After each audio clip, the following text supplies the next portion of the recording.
నువ్వు భూమిని ఆశీర్వదించాలి అని గగన్ చెప్పటంతో శరత్చంద్ర మౌనంగా వింటూ ఉంటాడు.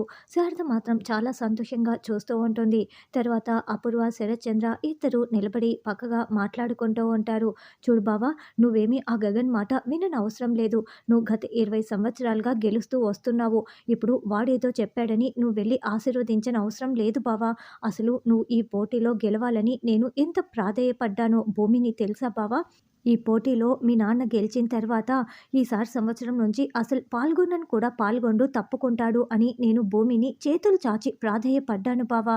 నా భర్త గెలవడం, నా భర్త ఓడిపోవటం, నాన్న గెలవటం 2 ఒకటే కాదని ఆ భూమి చెప్పింది బావా, చెప్పింది అని అపూర్వ చెప్తుంది. అసలు నువ్వెందుకు ఆ భూమిని ప్రాధేయపడ్డావని శరత్చంద్ర అంటాడు. అయినా ఇప్పుడు ఏం మాట్లాడి ఏం లాభం? నేను భూమిని ఆశీర్వదించాలి కదా! పద గుడి లోపలికి వెళ్దామని శరత్చంద్ర అంటే, బావా, అసలు ఆ భూమికి నీపైన కాస్తైనా ప్రేమ ఉందా? నువ్వంటే ప్రాణం అది ఇది అని మాట్లాడుతుందే. ఇప్పుడు ఏంటి బావా ఆ భూమికి మీరు ఆశీర్వాదం ఇచ్చేది? అవసరం లేదు బావా. మీరు మీ మాటని నిలబెట్టుకోనవసరం లేదు అని అని అపూర్వ అంటే, లేదు అపూర్వ, నేను నలుగురి ముందు మాట ఇచ్చాను కదా! ఇప్పుడు మాట తప్పటం సరైన పద్ధతి కాదు. పద వెళ్దామని శరత్చంద్ర వెళ్తాడు. ఇక గగన్ నడవలేక నడుస్తూ భూమి దగ్గరికి వచ్చి, భూమి బాధగా ఉందా అని అడుగుతూ ఉంటే, "ఆ, అవును బావ, నాకెందుకు బాధగా ఉంటుంది? నా భర్తగా నువ్వు గెలిచావు కదా" అని భూమి అంటుంది. "ఏంటి భూమి, నేను భర్తగా ఓడిపోతే నీకు బాధ ఉండదా" అని గగన్ అంటే, "అయితే చివరి నిమిషంలో నీకు అహం అడ్డు వచ్చి గెలిచావన్నమాట" అని భూమి అంటుంది. "చూడు భూమి, నీకోసం నేను మీ నాన్న చేతిలో ఓడిపోదామనే అనుకున్నాను. నేను ఓడిపోతే మీ నాన్న నిన్ను కూతురుగా అంగీకరిస్తాడని నువ్వు చెప్పావు కదా! అది అబద్ధం భూమి. చివరి నిమిషంలో నాకు ఆ నిజం తెలిసింది. అపూర్వ నీకు అబద్ధాలు చెప్పి నమ్మించి మోసం చేసింది. చివరి నిమిషంలో నాకు తెలిసింది కాబట్టే నేను ఈ పోటీలో గెలిచాను. నువ్వు నీ పుట్టినరోజున మీ నాన్నతో ఆశీర్వాదం తీసుకోటానికి పరితపించిపోయావు కదా! ఇప్పుడు నీకు ఆశీర్వాదం ఇవ్వమని చెప్పాను భూమి. గెలిచిన వారు ఓడిన వాళ్ళకి ఏది చెప్తే అది వినాలి కదా! నీకు ఆశీర్వాదం ఇవ్వమని చెప్పటంతో ఆయన గుడిలో నీకోసం ఎదురు చూస్తున్నాడు. వెళ్ళు భూమి అని గగన్ చెప్పటంతో, ఏంటి బావ నువ్వు చెప్తున్నది నిజమా అని భూమి అంటుంది. అవును, వెయిట్ చేస్తున్నారు. వెళ్ళు భూమి అని గగన్ చెప్పటంతో భూమి పరుగులు పెడుతూ గుడి లోపలికి వస్తూ ఉంటుంది. ఆల్రెడీ శరత్చంద్ర, అపూర్వ అందరూ కూడా గుడిలో భూమి కోసమే వెయిట్ చేస్తూ ఉంటారు. ఇక భూమి శరత్చంద్ర దగ్గరికి వచ్చి, నాన్న మీరు నన్ను ఆశీర్వదిస్తానని చెప్పారంట అని అడగటంతో అవునని శరత్చంద్ర తల ఊపుతూ ఉంటాడు. ఇక భూమి చాలా సంతోషంగా అక్కడున్న అక్షింతలు తీసుకొని శరత్చంద్ర చేతిలో పెట్టి, ఆశీర్వదించండి నాన్న అని కాళ్ళు పట్టుకుంటుంది. నిండు నూరేళ్ళు సంతోషంగా ఉండు భూమి, నీకు జన్మదిన శుభాకాంక్షలు అంటూ అక్షింతలు వేసి శరత్చంద్ర ఆశీర్వదించటంతో భూమి, గగన్, శారద అందరూ కూడా చాలా సంతోషపడుతూ ఉంటారు. ఇక భూమి అయితే, థ్యాంక్ యూ నాన్న, థ్యాంక్ యూ సో మచ్ నాన్న అని చెప్తుంటే, రావు గారు, నేను ఇచ్చిన మాట నిలబెట్టుకున్నాను అని శరత్చంద్ర చెప్తారు. అలాగేనని పెద్ద మనుషులందరూ అక్కడి నుంచి వెళ్ళిపోతారు. ఇక భూమి చాలా సంతోషంగా థ్యాంక్ యూ నాన్న అంటూ శరత్చంద్రని హగ్ చేసుకుంటూ ఉంటే, ఇది నీ గెలుపు కాదు, ఎవరి గెలుపునో నీకు ఆపోదించుకొని నువ్వు సంతోషపడకు, ఎగిరెగిరి పడకు. ఇది నీ గెలుపు ఏ మాత్రం కాదు అని శరత్చంద్ర భూమిని హక్ చేసుకోనివ్వకుండా చేతులు అడ్డు పెడుతూ ఉంటాడు. అప్పుడు గగన్ భూమి దగ్గరికి వచ్చి భూమి భుజంపై చేయి వేసి దగ్గరికి తీసుకొని, చూడు మిస్టర్ శరత్చంద్ర, భార్యాభర్తల్లో ఎవరు గెలిచినా కూడా ఆ గెలుపు ఇద్దరిది అవుతుంది. మేము ఏమి గెలవాలన్నా కూడా గెలిచినా కూడా నీతి నిజాయితీగానే గెలుస్తాము. కానీ కొందరు ఉంటారు, మోసపూరితంగా గెలవాలని చూస్తారు అని అపూర్వ సైడు చూసి చెప్తూ, కానీ ఎవరు గెలిచినా ఈ గెలుపు మాత్రం భార్యాభర్తలది ఇద్దరిది కూడా అవుతుంది మిస్టర్ శరత్చంద్ర అని గగన్ నవ్వుతూ చెప్తూ ఉంటాడు. శరత్చంద్ర మాట్లాడకుండా వెళ్ళిపోవటంతో ఇక అపూర్వ కోపంతో రగిలిపోతూ చూస్తూ వెళ్తూ ఉంటుంది.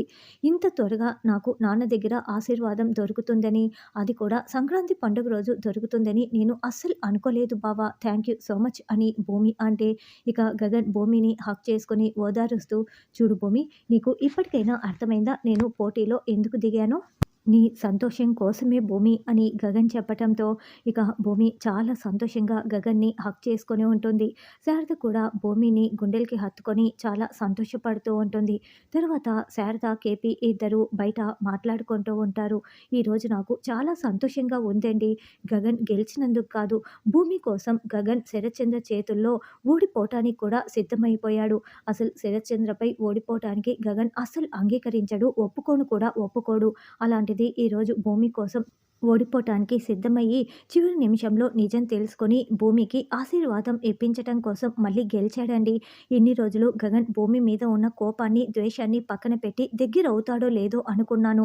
చాలా భయపడిపోయాను. కానీ ఈరోజు గగన్‌లో చూసిన మార్పుని బట్టి నాకు అర్థమైపోయిందండి. గగన్‌కి భూమి మీద ఉన్న కోపం, ద్వేషం పూర్తిగా పోయాయి. ఇక వాళ్ళిద్దరూ జీవితాంతం సంతోషంగా ఉంటారు. ఈ విషయాన్ని మీతో పంచుకోవటం కోసమే ఇలా వచ్చి మాట్లాడుతున్నానండి అని శారద చెప్తే, అవును శారద, నాకు కూడా నమ్మకం ఉంది. వాళ్ళిద్దరూ సంతోషంగా ఉంటారు అని కేపీ మాట్లాడుతూ ఉంటాడు. అప్పుడే మీరా, ఏడి ఈయన మళ్ళీ ఆ శారదతో మాట్లాడడానికి వెళ్లారేమో. ఇందాకేమో వాష్‌రూమ్ అని నా మీదే మండిపడ్డారు. ఇప్పుడు ఇద్దరూ కలిసి దొరకాలి. అప్పుడు వాళ్ళ సంగతి చెప్తాను. దంచి పడేస్తానని మీరా అనుకుంటూ వెతుకుతూ ఉంటుంది. శారద, ఏదో ఒక రోజు ఇలాగే గగన్ నన్ను నాన్న అని పిలుస్తాడు. నాన్న అని పిలిచిన రోజు నా జన్మ ధన్యమైపోతుంది శారద. అప్పుడు నేను ప్రాణాలు విడిచేసినా పర్వాలేదు అని కేపీ అంటే, ఏవండీ అలా మాట్లాడకండి అని శారద అంటుంది. అప్పుడే మీరా రావటం గమనించేసిన కేపీ, ఏంటి నీకు బుద్ధుందా? అసలు గగన్ ఎలా గెలుస్తాడు? శరత్చంద్రతో ఎలా పోటీకి దిగుతాడు అని అరుస్తూ ఉంటాడు. ఏంటండి ఉన్నట్లుండి ఇలా అరిచేస్తున్నారు అని శారద అంటే, అటు చూడు మీరా వస్తోందని సైగ చేస్తూ, నువ్వు కూడా ఏదో ఒకటి మేనేజ్ చేయి అని కేపీ అంటాడు. మీరు ఇలా కోపంగా మాట్లాడుతూ ఉంటే ఎలా మేనేజ్ చేయాలో నాకేమీ అర్థం కావటం లేదండి అని శారద అంటుంది.